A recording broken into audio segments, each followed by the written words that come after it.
Is Nebraska football in trouble? What's going on, guys? Welcome back to the Reef, Jack the Reefer, and I got another banger video for you guys today. But first off, like, comment, subscribe. Let's be special, baby. Let's be special. So, week 0 is about wrapped up. I'm watching San Jose State beat up on Utah something. They're beating them by a lot. It's just kind of a David versus Goliath game. But anyways, so I want to go start a new segment called Overreaction Sunday, where I take a specific aspect or multiple aspects of college football week and just overreact to it, blow it out of proportion, because why not? So today I'm going to blow out of proportion Nebraska's loss to Illinois, which, by the way, was an embarrassing fashion loss. I'm sorry, it just was. So going into the game, I saw that, around like 65, 68, maybe 70% of ESPN users picked Nebraska to beat Illinois, which is a pretty good amount. I mean, you're a heavy favorite. Nebraska was favored by Vegas too to win. I mean, Scott Frost, kind of a pricey, high-profile hire, and people thought, oh, this was it. I mean, they've been talking a lot. I mean, last year they were saying, oh yeah, we want to play football. This is our year. This is our year. COVID can't stop us playing football. And they played football, and they weren't great. And this year, oh, this is our year. We got it figured out. Martinez is gonna be great. And they weren't great in game 1. Things could change. They could turn the season around, but they just had some concerning play. I mean, that first safety where the punt returner caught it in his 5/3 yard line, his momentum carried him in the end zone, and they tried to throw the ball out of bounds when he was getting tackled. It was a hot mess. Overall, there was just a lot of shooting themselves in the foot, and you can't do that in college football. The team looked a little undisciplined, just not what you want to see. I mean, especially from Scott Frost, it seems like this is his big make or break years. He's on the hot seat beforehand too. So Scott Frost, as you know, played Nebraska, had one great year at UCF. The program, he went in there and kind of turned it around in 2-3 years. I mean, they were bad when he got there, and they were really good when he left. And then he got a nice hefty contract at Nebraska, trying to show the former player some love. I respect trying to hire a former player. I respect it.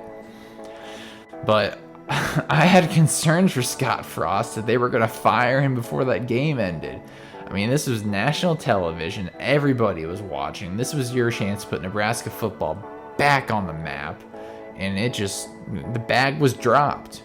I mean, the only redeeming factor was that Nebraska went on a little bit of a run at the end there to try to make it a game, but it just didn't work out. Now, Scott Frost, I think he's in the hot seat. Unfortunately, I never wish anybody to get fired or anything like that, but I don't know if he's going to survive this season. The only thing that may keep him in there is the fact that in order to fire him, he's got a $20 million buyout clause.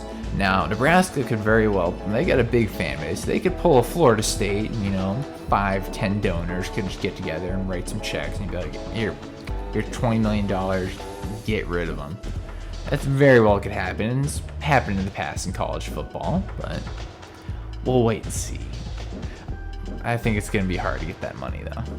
Another thing that's going on is there's some alleged allegations around the misuse of statisticians, data collection. I don't know too much about it.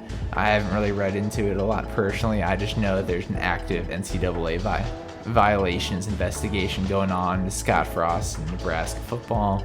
Now, if those violations turn out to be true and there's some sort of penalties, something like that, Nebraska could try to use that to get out of Scott Frost's contract or have him pay him to leave, which honestly they may be doing. They may be just kind of, the administrative and athletic department may just be kind of a sacrificing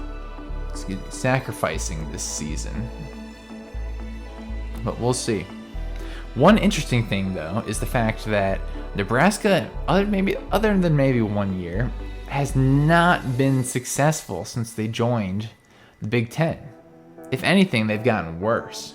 I don't know if that's just due to, the recruiting changing, regional traveling. I don't really know, because they were a good, solid program in the Big 12. I mean, they were consistently competing for Big 12 championships and producing, good NFL players like Ndamukong Suh, Prince Amukamara.